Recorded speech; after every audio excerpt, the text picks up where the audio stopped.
Hello.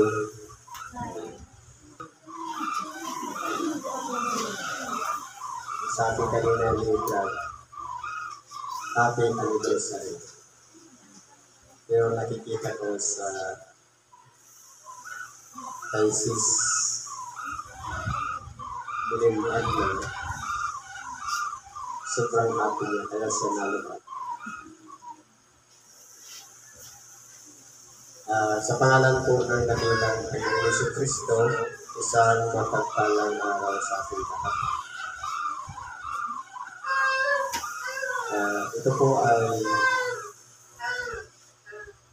babagi natin ang Ebanghelyo para pampalakas ng kalooban sapagkat kapag may anibersaryo, sumasariwa ang mga pangyayari. Kung paano siya nahirapan, huminga, bilang sa ospital, at kung malagot ang huminga, lahat po yun ay sumasariwa sa ospital. Kaya, magbibigay tayo ng mensahe para pampalakas ng loob at magkaroon ng pag-asa. Sabi po dito sa sulat ni Apostol Pablo sa mga taga-Tesalonica, sa Kapitulo 4, versikulo 13, hanggang sa 18. Ganito po ang sabi.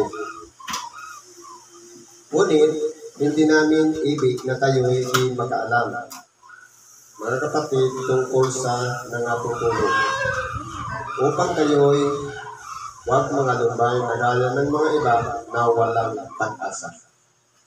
Dito po,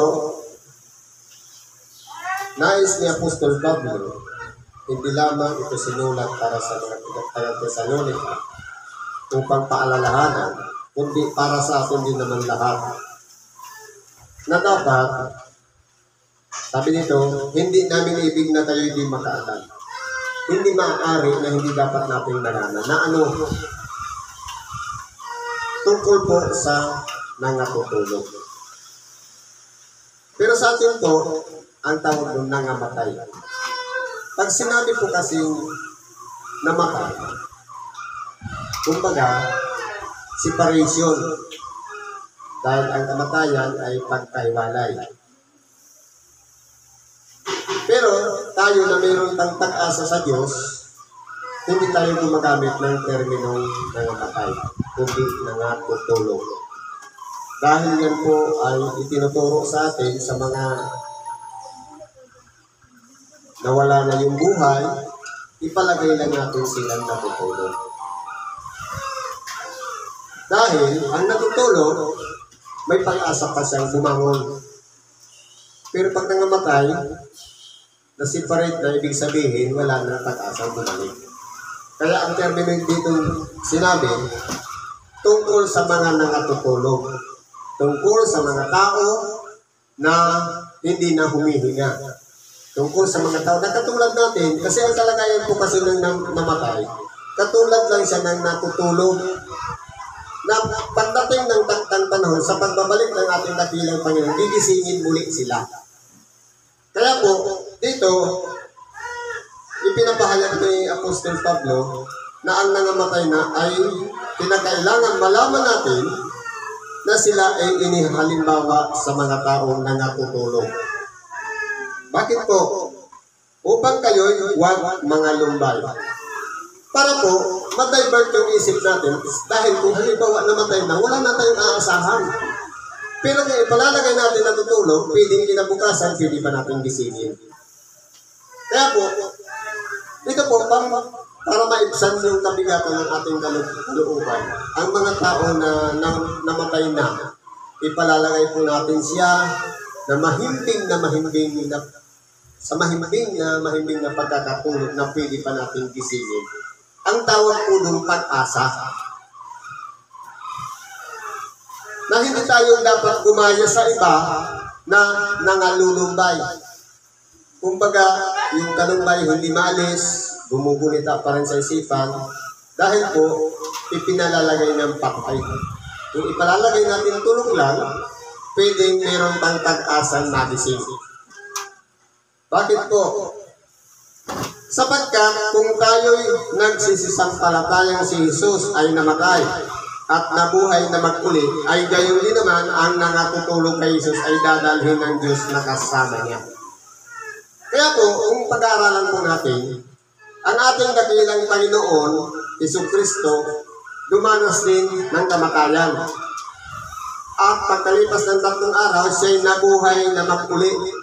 Kung ano po yung kalagayan ng ating dakilang Panginoon, sa loob lamang ng 3 araw, siya'y nabuhay na maguli. Ganun din naman ang kalalabasan nating mga tao na may pananalig sa ating dakilang Panginoon. Dadalhin naman tayong kasama niya. Kung ano ang kalagayan niya na siya'y muling nabuhay mula sa mga patay, ganun din ang magiging kalagayan natin na sa mga nangamatay kay Kristo. Kaya mapalad yung tao na nasumpungan si Kristo sa kanyang buhay hanggang kamatayan. Sapagkat meron siyang pag-asa na sa taktang panahon sa pagbabalik ng ating dakilang Panginoon, sila ay muling bubuhayin. Sapagkat ito'y hindi sinasabi namin sa inyo sa salita ng Panginoon, na tayo na nabubuhay, na nangatitira hanggang sa pagparito ng Panginoon ay hindi tayo mga uuna sa anumang paraan sa nangatutulog. Ibig kong sabihin, dito, sinasabi sa atin, ayon sa salita ng Panginoon, na tayo pong nangabubuhay. Halimbawa, dumating yung ating dakilang Panginoon, tayo yung mga nabubuhay. Hindi tayo mga uuna noon sa mga nangamatay na. At sila rin, hindi rin sila nangauna sa atin. Sapagkat may taktang panahon ng pagsasama-sama ng Diyos upang ang mga nangamatay, unang natutulog, at ang mga buhay ay magkakaroon ng iisang katawan. Sa makatuwid, yung niluwalhating katawan. Ngayon, ano ang sabi po dito sa Ezekiel?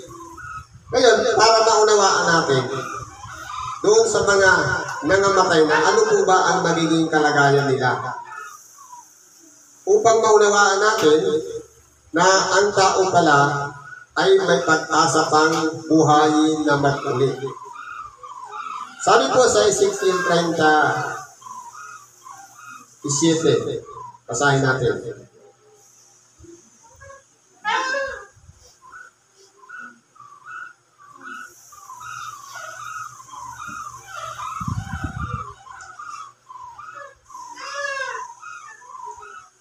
At kanyang sinabi sa akin, anak ng tao, maaari bagang mabuhay ang mga butong ito?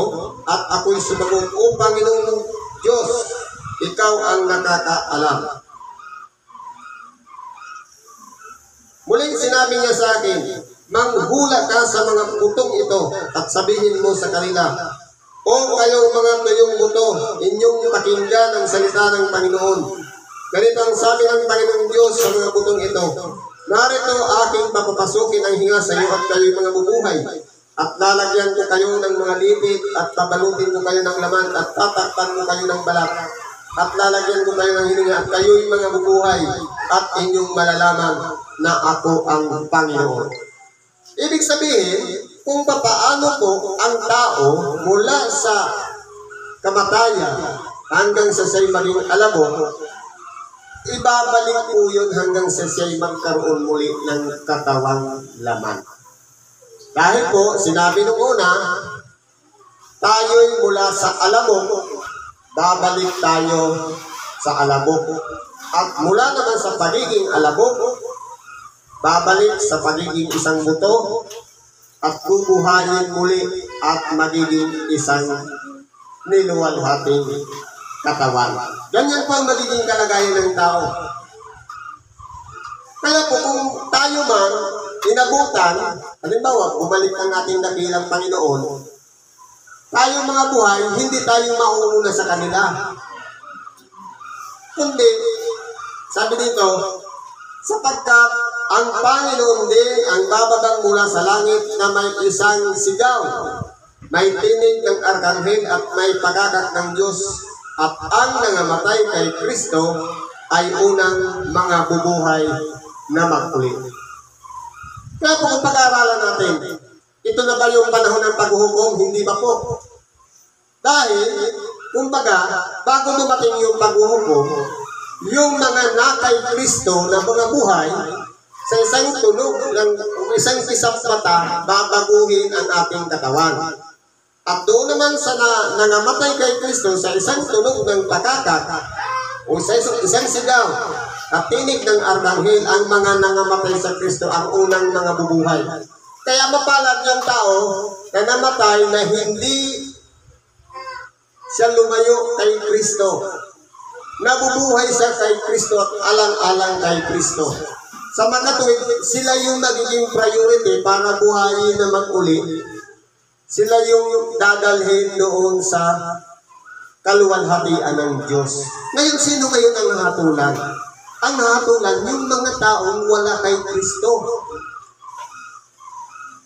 Kung titingnan po natin, tayo pong lahat ay tinuturuan na manangan tayo sa mga aral ni Kristo.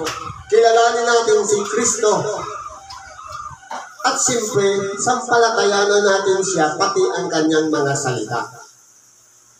Sa totoo lang, minsan tayong tao, hindi tayo naniniwala agad dahil kailangan natin ng pruweba o patunay. Kaya nga po ina-apply ang pananampalataya, pagtitiwala at paniniwala sa mga bagay na hindi pa natin nakikita.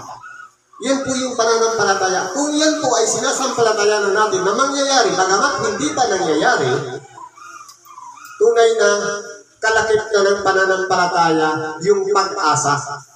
Sapagkat yun nga po ang mga bagay na dapat nating danasin. Manampalataya muna na tayo at magkakaroon tayo ng pag-asa sa Diyos sa pamamagitan ng kanyang mga sinabi at sinulat sa mga kasulatan. Kung magkagayon, tayong nangabubuhay na nangatitira ay aagawin kasama nila sa mga alapaap. Ibig sabihin, yung mga nangamatay kay Kristo o yung mga nangatutulog, bubuhayin silang muli at magiging isang niluwalhating katawan. At tayo naman na magbubuhay, aagawin at magiging kasama nila. Upang salubungin ang Panginoon sa hangin at sa ganito'y sasapahinon tayo magpakailanman. Ibig sabihin, ito na yung tinatawag na buhay na walang hanggan. Kaya po, kung dito sa ibabaw ng sanglibutan, kung aaralin natin yung aral ng sanglibutan, bakit maraming mga tinatawag na insurance? Ngayon ay pagsisiguro sa buhay natin na kung sakali man namatay tayo, meron tayong benepisyong makukuha. Pero mas nakanasain natin yung insurance ng ating kaluluwa. Na pagkatapos natin mamatay dito, meron tayong tatanggapin, bagamat hindi instant, kaya ng insurance, na pwedeng kumpleto lang ang legal papers, lakarin natin, 2 o 3 o 1 linggo, pwede na natin ma-claim. Pero po, yung buhay na walang hanggan, may tamang timing yun. Tamang panahon. Yun po ang sinabi ng ating dakilang Panginoon na alam niyang babalik siya. Alam niyang muli siyang bababa mula sa kanyang luklukan. Pero ang tanging itinaran niya lang na hindi niya sinabi sa kanyang mga alagad yung tamang panahon, yung tamang oras kung kailan siya muling susuguin ng Ama para bumaba dito sa ibabaw ng sanglibutan. Kumbaga, mayroon pang respeto ang ating dakilang Panginoon doon sa kanyang Ama. Pwede niya nang sabihin lahat. Pero para ang tao makapag-isip, malaman ng bawat isa sa atin na kinakailangan, meron palang ganun, dapat po i-secure din natin ang ating sarili. Kaya hindi siya nagbigay ng mga halimbawa kung kailan. Pero meron siyang sinabi, yung mga pagkagutom, yung mga giyera, yung mga lindol, yung iba-ibang mga sakuna. Lahat ng iyan ay parang pamamaraan na malapit na nga dumating ang ating dakilang Panginoong Jesucristo. Kaya po, yung mga nauna na nangamatay at tayo naman ay magkakaroon tayo ng pare-parehas na katawan na hindi na siya mabubulok, hindi na siya masisira, kung papaano yung katawan na ang ating dakilang Panginoon nabuhay na magmuli sa mga patay, yun din ang katawan na magiging kalagayan natin. Kaya nga siya, yung katawan na yun, naiakyat siya doon sa langit. Sa makatuwid, wala na siyang kabulukan. Wala nang kamatayan ang ating dakilang Panginoon. At tayo naman, kapag nagtumanggap na ng niluwalhating katawan, na yun na yung pinaka-insurance ng ating nag-iisang kaluluwa, magiging kawanis na tayo ng ating dakilang Panginoon doon sa buhay na walang hanggan. Kaya po, iyan po ang pinagkakailangan. Ano po ang requirements para masunod natin yun? Walang iba, sampalatayanan natin yung ginawa ng ating dakilang Panginoon, Jesucristo, na ang ating dating pagkatao kasama ng nabago doon sa cross. At tayo ay nabubuhay na bilang isang bagong nilalang. Sa makatuwid, may pagpapasakop na tayo sa Kanya, nakikinig na tayo ng Ebanghelyo at inuunawa at ina-apply natin sa ating pagkabuhay. At siyempre, meron tayong pag-asa doon sa buhay na walang hanggan. Nasa banner po natin yan. Pananampalataya. Kinakailangan huwag yan mawala sa atin. Yung pagtitiwala natin sa Diyos at paniniwala natin sa Diyos. Bagamat hindi natin siya nakikita. Pag-ibig na dahil sa kanyang pag-ibig sa bawat isa sa atin, hindi niya ipinagkait ang kanyang bugtong na anak upang sa pamamagitan niya magkaroon tayo ng pag-asa doon sa buhay na walang hanggan. At yung pag-asa upang sa ganon ang buhay ng tao, bagamat ang tao'y nabubuhay mula pagkabata hanggang sa dumating ang kanyang kapanahunan na walang iba yung kamatayan, meron pang extension yung buhay. May karugtong pa. Kumbaga, dahil sumuko ng ating katawang laman, dahil marupok, dahil sa mga karamdaman, kumbaga hindi na kinaya ng puso, ng baga, at ng kung ano-ano pa man, internal organ, pero doon sa niluwalhating katawan, ang ibibigay sa atin doon, yung perfect na katawan, na wala nang karamdaman, wala nang sakit, wala nang hapdi. Kumbaga, kung papaano ang ipinagkaloob sa ating dakilang Panginoon, na siya'y tumanggap ng isang niluwalhating katawan bago siya umakyat sa langit, tayo naman ay magiging ganon. Sasalubong din tayo sa hangin sa ating dakilang Panginoon. Sa makatuwid, lahat tayo aakyat din sa langit. Kaya po, kung aralin natin, ito po ang sinasabi ni Apostol Pablo. Kaya manag-aliwan kayo sa isa't isa ng mga salitang ito. Kung sakali man tayo ay hindi pa natin natatalos o naabot ng ating pag-iisip, tinuturuan tayo ng mga aliwan. Kung yung hindi nakakaunawa, bahagina natin para maunawaan na kumbaga ang pinaka-importante dito o sikreto ng buhay, walang iba, yung benepisyo na tatanggapin ng nag-iisa nating kaluluwa. May tamang panahon, tamang pagkakataon na makiklaim natin yun. Sabi nga, at sa lahat ng iyong mga idinadalangin at hinihingi, magsisampalataya kayo na inyong tinanggap na at inyong kakamtin. Yan po nasa Marcos 11:24. Kaya po, kung Kung gusto natin buhay na walang hanggan, i-claim na natin ngayon at saka na ipagkakaloob ng Diyos. Laki pa natin ng pag-asa, pananalangin, pagdaing, at higit sa lahat, mapagtagumpayan natin ang lahat ng subok na dumarating sa atin sa bawat araw upang tayo'y magtagumpay, makamta natin ang regalo ng Diyos na buhay na walang hanggan. Hanggang dito ako, salamat sa Diyos at anuman ang ating mga daing kahilingan sa Diyos, iparating natin sa Kanya sapagkat ang Diyos ay nakikinig lalong-lalo na doon sa mga may malilinis na puso, may katapatan at may pagsunod sa Kanyang kalooban. Salamat at isang magandang umaga sa ating lahat. Happy 10th anniversary kay Brad Romeo Agta.